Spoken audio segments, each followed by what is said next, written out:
আলমবাবার মাজার শরীফ তোরণের শুভ উদ্বোধন এবং দাওয়াতে ইফতার মাহফিলে উপস্থিত জেলা সভাধিপতি কাজল শেখ। দুবরাজপুর ব্লকের অধীনস্থ পানাগড় মোরগ্রাম জাতীয় সড়কের পাশেই বিরাজমান সুফি সাধক হজরত আলমবাবার মাজার শরীফ, যার গা ঘেঁষেই অন্ডাল সাঁইথিয়া সহ দূরপাল্লার ট্রেন চলাচলের লাইন পথ। সেই সাথেই রয়েছে বহু পুরাতন বিশাল বটবৃক্ষ। এখানে ট্রেনের কোনো স্টপেজ না থাকলেও উরুস পালনের দিন ভক্তদের সুবিধার্থে লোকাল সমস্ত ট্রেন সেদিন সেখানে স্টপেজ দিয়ে থাকেন।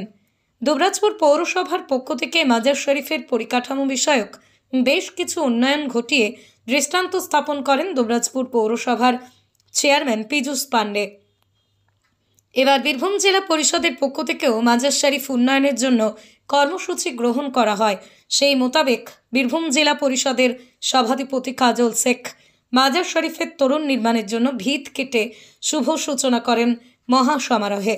জানা যায়, বীরভূম জেলা পরিষদের উদ্যোগে পঞ্চদশ অর্থ কমিশনের ৩৬ লক্ষ টাকা ব্যয়ে মাজার শরীফের বিভিন্ন পরিকাঠামোর উন্নয়ন হবে, যার মধ্যে রয়েছে সুসজ্জিত একটি তোরণ তথা গেট, অজুখানা, শৌচাগার সহ অন্যান্য কাজকর্ম। এদিনের ভিত্তিপ্রস্তর স্থাপনের পর ইসলামপুর যুবকবৃন্দের উদ্যোগে দুবরাজপুর পৌরসভার ১ নম্বর ওয়ার্ডে অবস্থিত আলমবাবার মাজার শরীফ প্রাঙ্গণে রোজাদারদের সাথেই দাওয়াতে ইফতার মাহফিলে অংশগ্রহণ করেন। পরবর্তীতেই মাজার শরীফে চাদর চড়িয়ে দোয়া প্রার্থনা করেন।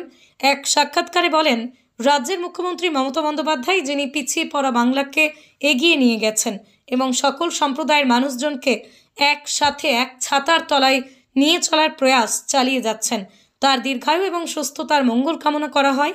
পাশাপাশি যুবনেতা অভিষেক ব্যানার্জির জন্যও দোয়া প্রার্থনা তথা মঙ্গল কামনা করা হয়। বীরভূম থেকে শেখ রিয়াজ উদ্দিনের রিপোর্ট, WB নিউজ 365।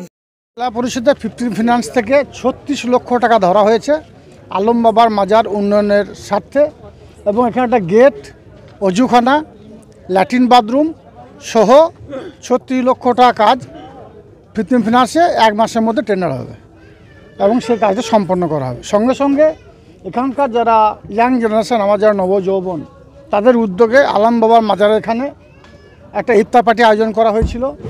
আমাদের মিউনিসিপ্যালিটির চেয়ারম্যান সাহেব আছেন, ভাইস চেয়ারম্যান সাহেব আছেন, সকল কাউন্সিলরগণ এবং এখানকার আমাদের রাফিউল ভাই থেকে শুরু করে জেলা পরিষদের সকল সদস্য সকলে উপস্থিত ছিলাম।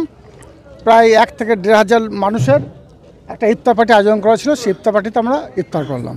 তারপরে আলমবাবার মাজারে আমরা চাদর চড়িয়েছি এবং আমাদের রাজ্যের মাননীয় মুখ্যমন্ত্রী মমতা বন্দ্যোপাধ্যায়, যিনি পিছিয়ে পড়া বাংলাকে এগিয়ে নিয়ে গেছেন, হিন্দু, মুসলমান, শিখ, খ্রিস্টান, ইসাই সমস্ত সম্প্রদায়ের মানুষকে এক ছায়া তলায় রেখেছেন, তার দীর্ঘায়ু কামনা করলাম এবং সুস্বাস্থ্য কামনা করলাম। সঙ্গে সঙ্গে আমাদের যুবরাজ অভিষেক বন্দ্যোপাধ্যায়, যিনি নবীন প্রবীণকে একসঙ্গে নিয়ে চলছেন, নবীনদের দিশা দেখিয়েছেন, প্রবীণদের দিশা দেখাচ্ছেন, সেই আমাদের তৃণমূল কংগ্রেস দলের সেনাপতি অভিষেক বন্দ্যোপাধ্যায়ের দীর্ঘায়ু কামনা করলাম এবং সুস্বাস্থ্য কামনা করলাম।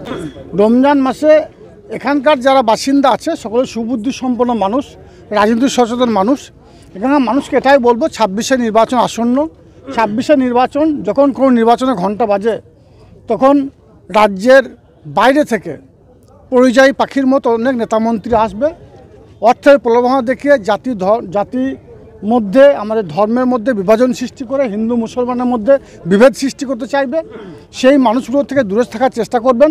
26শে নির্বাচনে আমাদের মুখ্যমন্ত্রী মাননীয় মমতা বন্দ্যোপাধ্যায়, তিনি যে বাংলাকে দিশা দেখেছেন, উন্নয়নের পথে হাঁটছেন, সেই উন্নয়নের যজ্ঞে সামিল হওয়ার জন্য সকলকে আমি আবেদন জানাবো।